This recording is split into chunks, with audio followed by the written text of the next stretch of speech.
Close your eyes now and let the weight of the present moment simply drift away. There is nothing you need to do, nowhere you need to be. Allow your breath to deepen, slow and steady, finding its own natural, comforting rhythm. We are going to take a journey together, not into a dream, but into the deep, quiet archives of history. We are traveling back in time to a place where the world moved slower, where the nights were darker, and where silence held a weight all its own. Let your imagination soften the edges of the room around you, dissolving the walls, the ceiling, the floor, until you are floating in the gentle current of time. We are drifting back, further and further, leaving the noise of the modern world behind. We are going back more than a century, to the heart of America, to the rolling, fertile plains of Iowa. History is often like a sleeping giant, resting quietly under the dust of years, waiting for us to gently brush away the layers and remember. The year is 1912. It is a time before the constant hum of technology, a time when the night was truly ruled by the moon and the stars. Imagine a small town, nestled among the cornfields, a place called Villisca. The name itself sounds soft, whispering like the wind through the tall grass. In the language of the indigenous people who once walked these lands, it means pretty place or pleasant view. And indeed, on this particular day in early summer, it is a picture of pastoral serenity. It is Sunday, June 9th. The air is thick and warm, heavy with the humidity of the Midwest. The sky is a vast, pale blue canvas, stretching endlessly over the rooftops and the steeples. The sun beats down on the dirt roads, baking the earth, releasing a scent of dry dust and sweet clover. In 1912, the rhythm of life is dictated by the sun. People rise with the dawn, and as the sun climbs high in the sky, the town moves with a slow, leisurely pace. Imagine walking down the streets of this quiet town. The houses are built of sturdy wood, white clapboard and wraparound porches, standing like silent sentinels under the shade of great oak and elm trees. The leaves rustle softly above, casting dappled shadows that dance upon the ground. There is a feeling of safety here, a sense of community woven into the very fabric of the town. Doors are left unlocked, neighbors know each other by name, and the greatest concern of the day is the heat and the promise of rain that hangs vaguely in the heavy air. On this Sunday, the town is alive with a gentle, pious energy. It is Children's Day at the Presbyterian Church. Can you hear the distant sound of church bells? Deeply resonant, tolling across the valley, calling the faithful to gather. The sound vibrates in the warm air, a slow, rhythmic pulse that seems to slow time itself. Let us focus our gaze on a specific family, the Moore family. Josiah, a successful businessman, hardworking and well-known. Sarah, his wife, the anchor of their home. And their 4 children, Herman, Catherine, Boyd, and little Paul. They are vibrant, full of life, moving through their morning routine with the easy familiarity of a close-knit family. They leave their white frame house, a modest but comfortable home that sits quietly near the edge of town. They walk together toward the church, their footsteps crunching softly on the path. The children are dressed in their Sunday best, the fabric stiff and clean, the boys in knickers, the girls in light dresses. Inside the church, the air is cooler, dim and fragrant with the scent of old wood and hymnals. The service is a celebration. It is the end of the Sunday school year. There is singing, the high, clear voices of children rising up to the rafters, singing hymns that have echoed through generations. Jewels, they sing, when he cometh. The melody is sweet, innocent, drifting out through the open windows into the humid afternoon. Moments like these, frozen in time, possess a haunting beauty. We look back at them knowing what is to come, but in this moment, there is only the song and the peace of a Sunday morning. The service ends, and the congregation spills out onto the lawn. There is the murmur of conversation, the polite nodding of heads, the shaking of hands. The sun is higher now, the afternoon stretching out before them like a lazy river. The Moore family invites two young guests to join them for the rest of the day, Lena and Ina Stillinger, sisters from the countryside who have come into town for the special service. They are friends of the Moore children, and the prospect of an overnight stay in town is a delightful treat. The group moves together through the afternoon. They share a meal, the clinking of silverware against china, the low hum of voices sharing stories and news. The day passes in a blur of simple domestic tranquility. As evening approaches, the heat does not break. The air remains still, heavy, wrapping around the town like a warm blanket. The sun begins its slow descent, painting the western sky in hues of bruised purple and burnt orange. The shadows lengthen, stretching across the lawns, reaching out from the base of the trees. The twilight hour has arrived, that magical, liminal space between day and night. The birds begin their evening songs, a final chorus before the silence of the night takes over. The family, now 8 in total, makes their way back to the church for the evening exercises. The Children's Day program continues. There is more singing, recitations, the shuffling of feet on the wooden floor.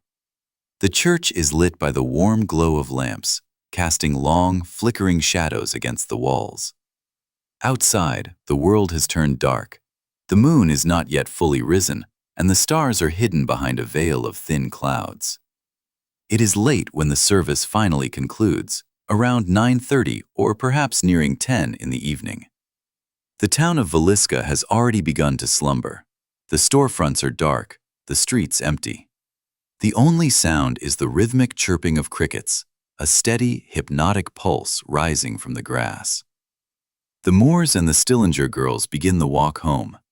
Picture them walking through the darkness. The streetlights are few and far between, casting pools of yellow light that they pass through, appearing and disappearing into the gloom. They walk slowly, perhaps tired from the long day, the children's energy spent. The air is still oppressive, a dampness settling on their skin. They reach the house on East 2nd Street. It stands silent in the dark, the windows black, reflecting nothing. They climb the steps to the porch. The wood creaks softly under their weight, a familiar, welcoming sound. Josiah unlocks the door, and they step inside. The interior of the house is warm, the heat of the day trapped within the walls. They move through the routine of the night. There is no electricity here to flip on with a switch. A match is struck, the sharp flare of sulfur, and a lamp is lit. The flame flickers, illuminating faces, casting dancing shadows in the corners of the room. There is a quiet bustle as they prepare for bed. Milk and cookies, a final treat before sleep. The murmur of sleepy voices, the rustle of clothing, the splashing of water from a basin. One by one, the lamps are extinguished. The house is plunged into darkness, save for the faint gray light filtering in from the street. The Stillinger girls, Lena and Ina, settle into the guest room downstairs. The Moore family climbs the narrow stairs to the bedrooms above.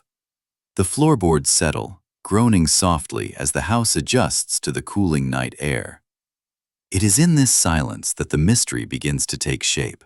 The mundane transition from waking to sleeping, a threshold we all cross every night, unaware of the vulnerability it brings. Everything is normal. Everything is as it should be. The doors are locked. The curtains are drawn. The town of Villisca sleeps under the heavy, humid sky.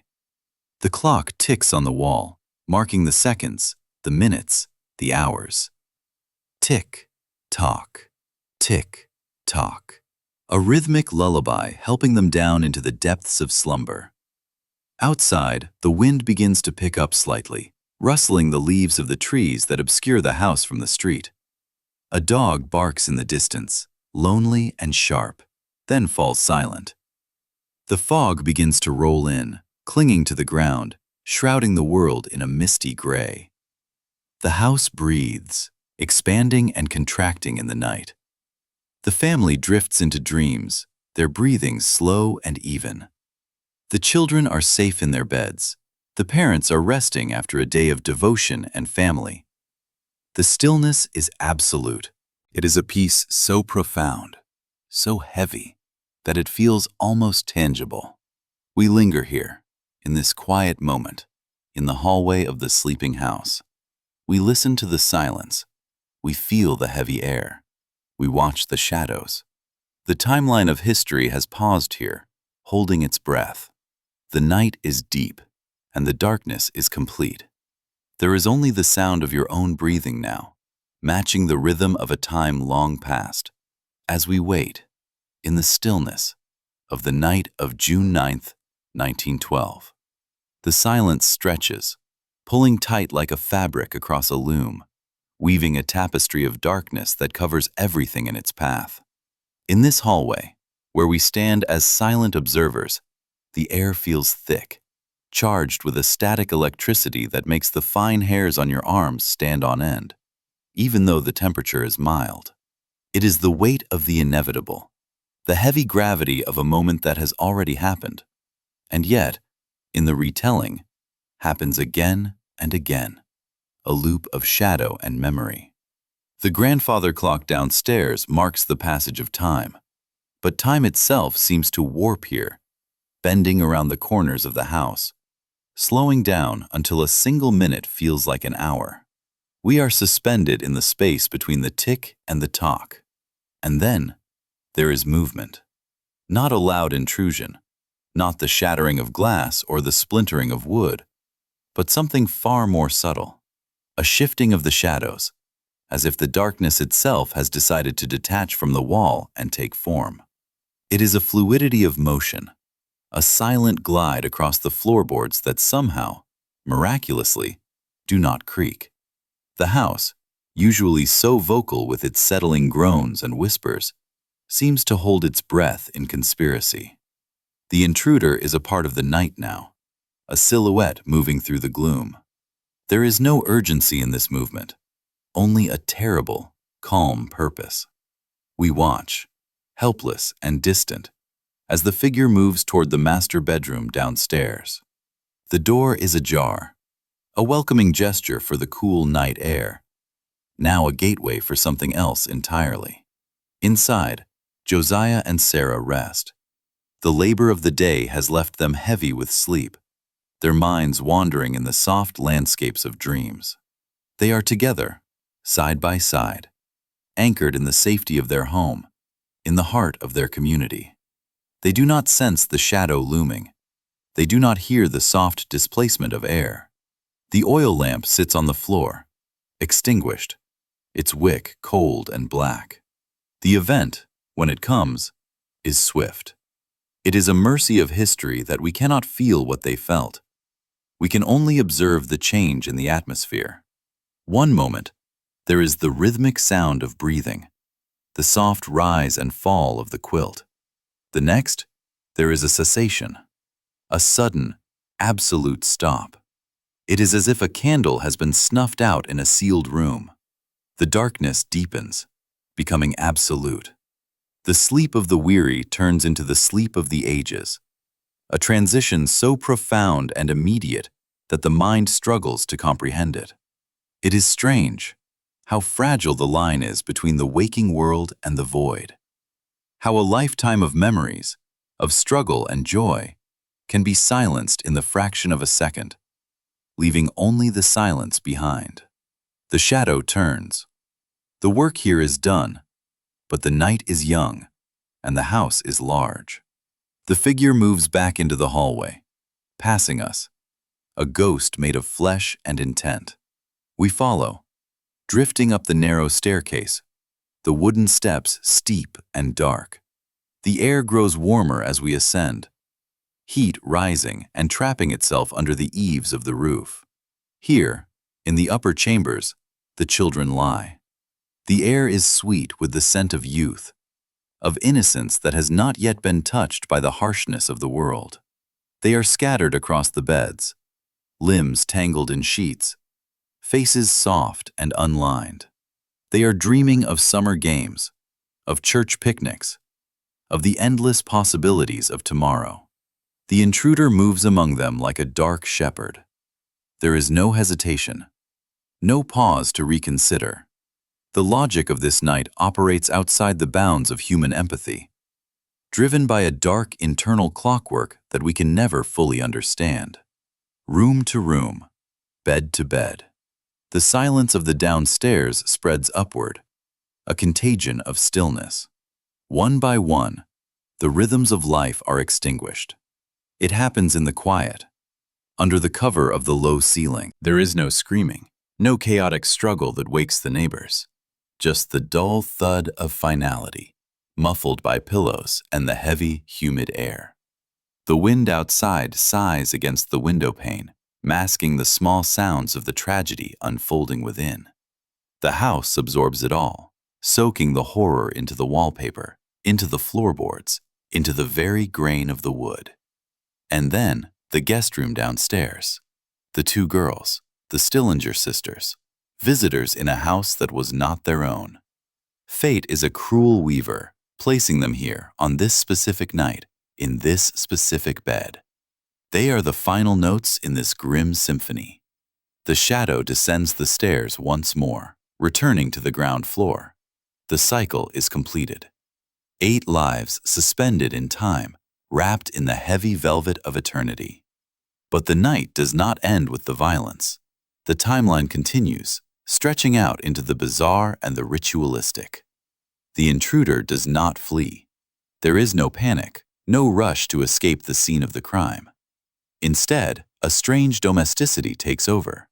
We watch as the figure moves through the silent house, performing tasks that defy logic. A cloth is found, perhaps a skirt or a towel, and it is draped carefully over the mirror. Then another, and another. Every reflective surface is covered, veiled from sight. Why hide the glass? Is it shame? Is it fear of seeing one's own reflection, or fear that the souls of the departed might be trapped within? Or is it something older, a superstition from a dark corner of the mind that demands the eyes of the inanimate be closed? The figure moves to the kitchen. A plate of food is examined. A bowl of water is used to wash hands that are stained with the night's work. It is chillingly casual, this coexistence with the dead. The intruder lingers, pacing the floors where the family lies sleeping their final sleep.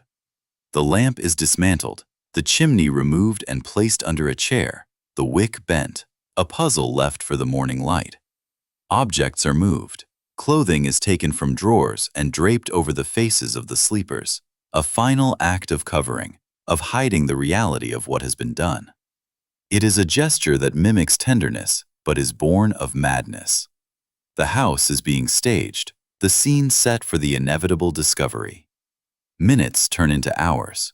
The intruder remains, the master of the house now, the only living thing in a tomb of his own making. The dog outside barks again, a lonely sound that echoes through the fog, but the intruder does not flinch. He is insulated by the horror, wrapped in the cloak of the unthinkable. Finally, as the first hint of gray begins to bleed into the eastern sky, threatening the sanctity of the dark, the figure decides it is time. The timeline begins to move forward again. The back door is unlocked, the key is turned, the cool morning air rushes in, smelling of damp earth and dew-covered grass, mixing with the metallic, heavy scent inside. The intruder steps out onto the porch, closing the door softly behind him. He locks it, a final act of closure, sealing the secrets inside. He steps off the porch and vanishes into the mist, walking away from the town of Villisca, walking away from history, leaving behind a silence that is louder than any scream. Inside the house, the stillness is now absolute. The sun begins its slow ascent, unaware of what it will reveal. The light creeps across the floorboards, touching the covered mirrors, The draped figures, the extinguished lamp. The house waits. It holds its breath. It waits for the world to wake up and for the nightmare to be discovered. We linger here in the gray light of dawn, listening to the silence of the aftermath. It is a heavy, suffocating peace, the kind of peace that only comes when everything that can be lost has been lost. The timeline pauses once more, hovering on the precipice of the morning, waiting for the first knock at the door, waiting for the scream that will shatter the calm of the Iowa morning forever. The sun is fully up now, casting long, stretching shadows across the lawn, painting the world in the soft, golden hues of early morning. The dew on the grass begins to evaporate, rising as a faint, spectral mist that clings to the ankles of the oak trees lining the street. It is a morning like any other in Villisca, the air filled with the promise of a summer day. The distant sound of a train whistle echoing across the rolling hills of Iowa. A mournful, lonely sound that travels for miles before fading into nothingness. Next door, at the Peckham residence, the day has already begun. There is the routine clatter of breakfast dishes, the smell of coffee brewing, the rhythmic sweeping of a porch. Life moves forward with a steady, predictable cadence. But as the minutes tick by, a subtle wrongness begins to seep into the morning air. It is not a noise, but the absence of one. The Morehouse remains silent. The curtains are drawn tight, heavy eyelids that refuse to open. The chickens in the backyard are restless, but the house itself is a tomb of stillness. Mary pauses in her work, leaning on her broom, gazing across the small patch of yard that separates her life from theirs. She waits for a door to open, for the laughter of children to spill out onto the grass, for the familiar sight of Joe or Sarah starting their day. But there is only the house, white and stoic, standing against the blue sky like a monument to silence. She steps off her porch, the grass damp against her shoes, and crosses the boundary. The air feels cooler here, closer to the white siding. She knocks, a gentle rap that sounds too loud in the quiet morning. She waits. She listens. Nothing stirs inside. No floorboards creak. No voices murmur. It is a silence that feels heavy, a silence that has weight and texture. She tries the door, but it is locked, held fast by the key that turned only hours ago in the darkness. She retreats, the unease blooming into a cold knot in her chest. She calls for help, not with a scream, but with a hushed, urgent request. And soon, the timeline shifts from the isolation of the night to the gathering storm of discovery. Ross Moore arrives, his footsteps crunching on the gravel.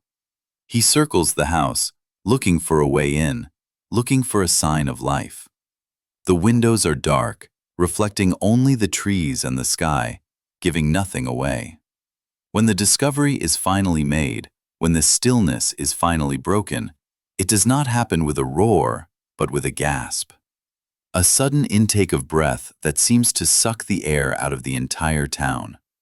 The news travels not by shouting, but by whispers, passing from neighbor to neighbor, from street to street, moving faster than the wind. The town of Villisca, which had slept so soundly, now wakes to a nightmare that has already ended.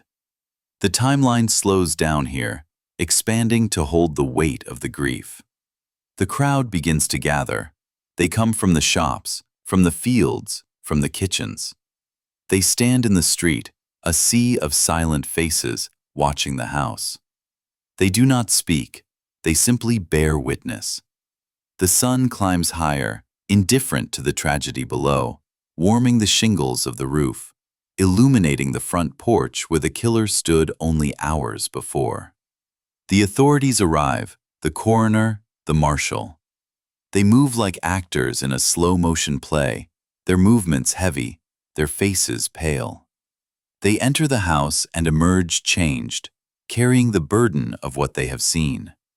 But for us, standing outside in the timeline, we are spared the sight.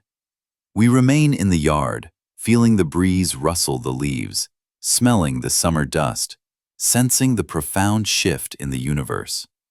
The innocence of this small place has evaporated, replaced by a thick, gray fog of mystery that will never fully lift. As the day wears on, the sky turns a bruised purple and then fades into the charcoal of twilight. The house is taped off, guarded, but it still holds its secrets. The bloodhounds are brought in, baying animals straining against their leashes, searching for a scent that the rain is already threatening to wash away. They run through the woods, down to the river, chasing shadows, chasing ghosts.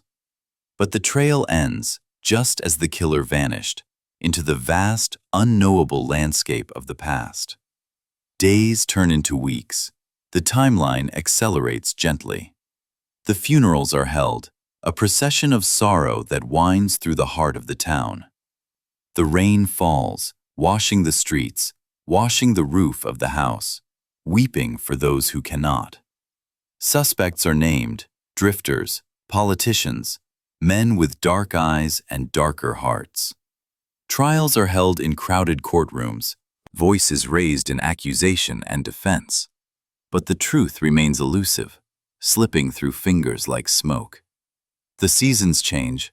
The green leaves of 1912 turn to the gold and crimson of autumn. The snow falls, blanketing the roof in white, muffling the sounds of the world outside.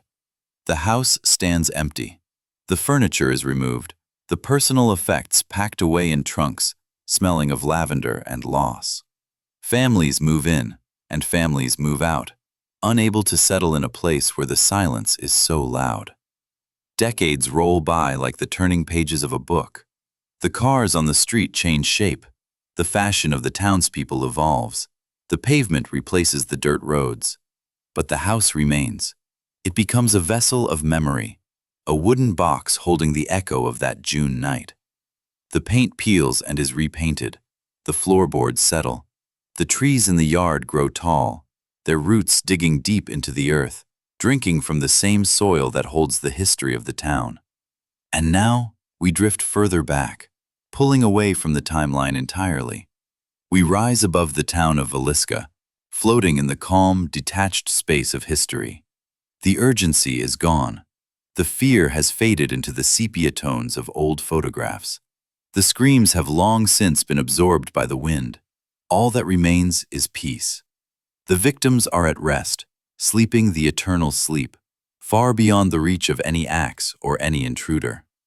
Their story has been told, whispered around campfires, written in books, recorded in audio, preserved in the amber of curiosity. But they are not the story. They are the spirit, the soul of the narrative that asks us to remember. The house still stands there today, on that quiet street in Iowa. It sits in the darkness of the present night, just as it did a century ago. But it is just wood and glass now. The energy has settled. The mystery has become a part of the foundation, as permanent and immovable as the stones in the cellar. We leave the door closed. We leave the curtains drawn. We step off the porch, retreating into the soft, comforting mist of the mind. The timeline of that night of terror has run its course, unwinding until there is no more thread. We are left with a feeling of deep, resonant calm, the realization that time heals, even if it does not answer. The realization that the night always yields to the morning, and that even the darkest shadows eventually dissolve into the light. The town of Villisca sleeps. The fields of Iowa stretch out under the stars, a quilt of darkness covering the land. The wind whispers through the corn, a gentle, rhythmic hushing sound.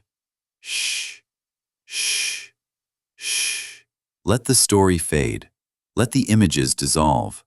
Let the date of June 10th, 1912, drift away like a leaf on a slow-moving river, carried off into the distance until it is just a speck, and then nothing. There is only the quiet. There is only the safety of the present moment. There is only the slow, steady beat of your own heart, and the deep, restorative silence of the end.